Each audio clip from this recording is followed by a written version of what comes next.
Love and greetings. I'm Paul Friedman, founder of the Marriage Foundation. Very nice. We have over 350 million views so far.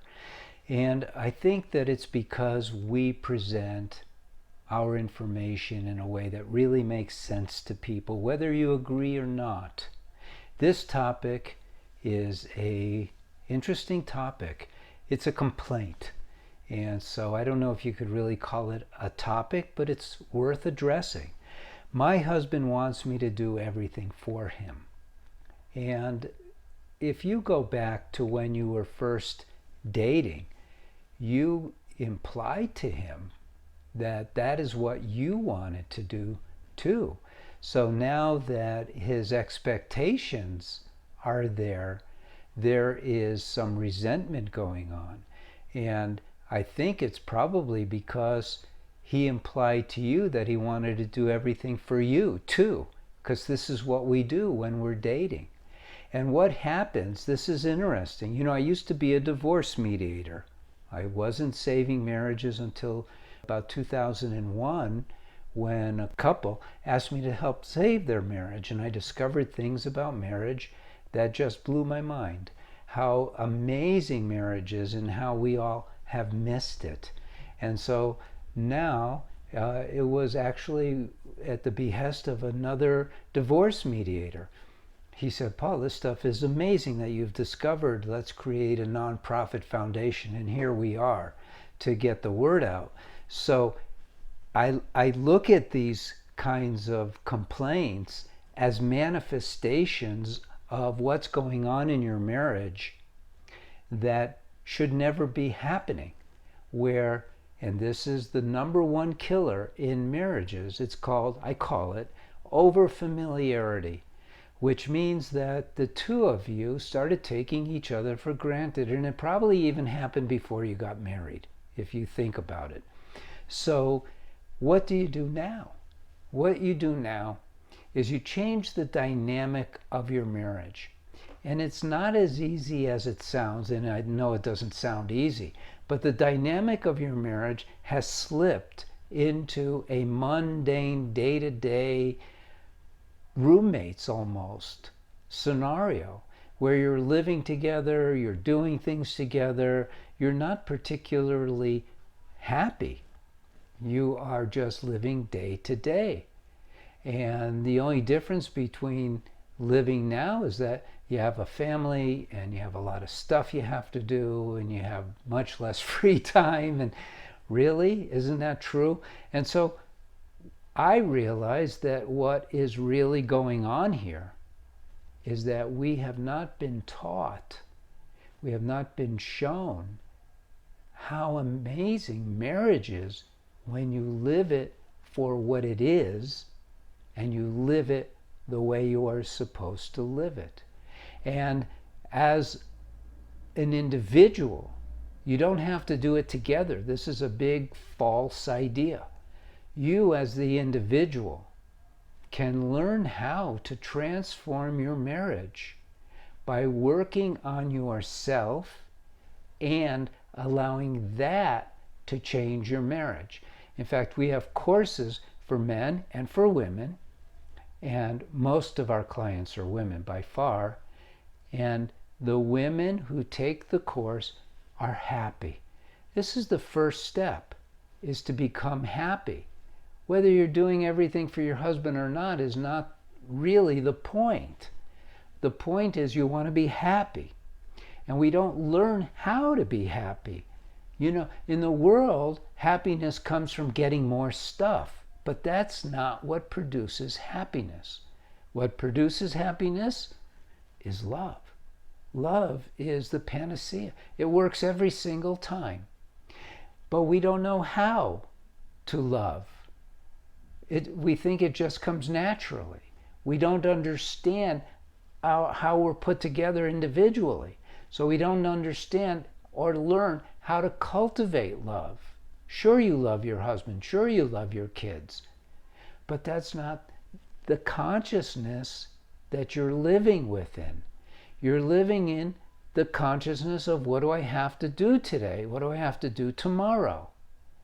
And so we begin the course, it's the course for women and the course for men, with learning how, first learning about yourself, that you are a soul, you have a body and you have a mind, but essentially you're a soul. That has so much deep meaning. It's not just, oh yeah, I'm a soul, big deal. No, because when you understand what the soul is joy. It's a piece of God. It is joy. And that's what you are. Also, it's wisdom, and that's what you are. And it's love, and that's what you are. But because we have a mind and a body, we are, you might say, betrayed by these two things, who are supposed to be our servants, and they've turned into our slave masters. And then we then rely on our habits for everything that we do, and we don't learn how to recognize what is merely a habitual reaction to things compared to, I'm in charge, I feel love, I feel joy, and yes, I need to do these things, but who cares? I'm in love and I'm in joy. And so this is what marriage is for. Believe it or not, this is what marriage is for. It is like a supreme gift from our Creator. It's a microcosm of life. It's where we live. I call it the sacred space of marriage because that's what you're supposed to see it as. You're supposed to live in this sacred space of marriage, learning how to love your spouse unconditionally. And there's methods and techniques that we employ to get there. And so it changes everything. And then these complaints of your husband doesn't do enough, your husband doesn't listen to you, your husband doesn't do this, he does that, blah, blah, blah, on and on. We could find fault constantly. He could find fault constantly. Where is that going to get you? And if we fix this with some deal or some arrangement, which is what normal Western psychologists may try to do, rather than see this for what it is, then you get nowhere fast. You end up being frustrated. When I was a divorce mediator, it used to amaze me the people who were getting a divorce. They seemed so perfect together, yet they weren't getting along. It wasn't until I dove into what marriage is really all about and started recognizing, when I did that, how off track we are in this world. And so get on the track. Remember this. If you're not going to take the course, if you're not going to read one of my books, if you're not going to subscribe to this and learn more about marriage, then at least remember this. You got married because you fell in love, but you stopped working on that. You went from there to normal life. And marriage is not supposed to be normal life. It's supposed to be a life of joy, of love. It's a love fest. So think about this. Don't allow yourself to be a victim of the mind body. Don't do that. Take charge.